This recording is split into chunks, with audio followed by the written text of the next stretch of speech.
Bonjour, bonjour. Avec le retour du printemps, aujourd'hui j'ai envie de vous parler de poésie. Une poésie assez inclassable avec un objet littéraire qui l'est tout autant. Une prouesse technique et poétique et une démonstration assez brillante que la liberté peut naître de la contrainte. Vous allez dire, je fais du mystère là au début de cette vidéo. En fait, j'ai envie de vous parler du livre de Raymond Queneau qui s'intitule 100 000 milliards de poèmes et qui a été édité en 1961. Ce livre, il est assez révolutionnaire parce qu'il est à la croisée de la poésie, des mathématiques et du jeu littéraire. Quelque chose qui surprend en général quand on le trouve. Moi, la première fois que j'ai vu ce livre, il m'a vraiment saisi.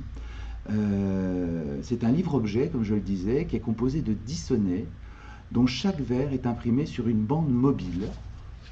Je vous montre comme ça, hein, vous voyez, vous avez tout un ensemble de bandes comme ça qui sont inscrites et vous avez les vers qui y correspondent.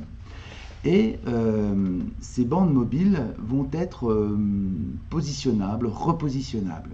Le concept général, qui est assez génial, il est simple et à la fois profond, c'est que vous avez 14 vers qui sont répartis dans 10 sonnets différents, comme je vous le disais, ce qui crée à peu près 10 puissance 14 combinaisons possibles, soit à peu près 100 billions de combinaisons possibles, d'où le titre.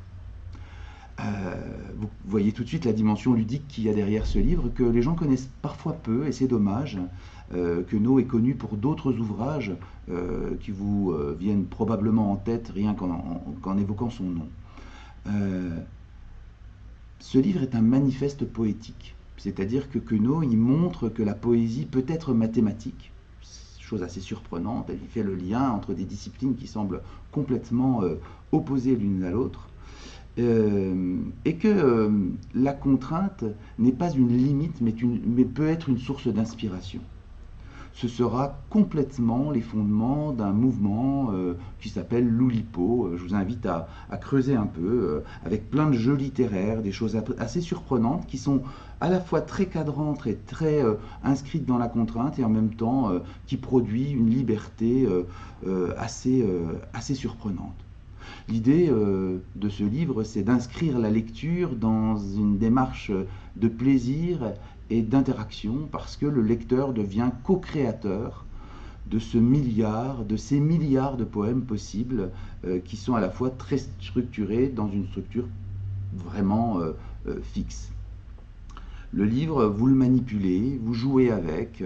On est donc dans la ludicité et en même temps dans une approche très philosophique, avec aussi la question du hasard, des combinaisons, des choix, des répétitions et de la variation.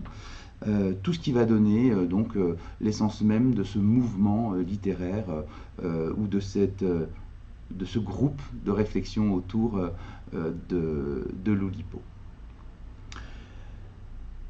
Vous comprenez que ce livre, il engage bien plus que ce que j'en dis là et qu'il invite surtout à se le procurer rapidement. Vous aurez toutes les références à l'intérieur de la petite capsule vidéo ainsi que évidemment du texte qui l'accompagne. Je vous remontre un petit peu pour que vous voyez bien. Ce sont des bandes et c'est assez surprenant. Moi, ça me donne le sourire rien que d'en parler, comme vous le voyez.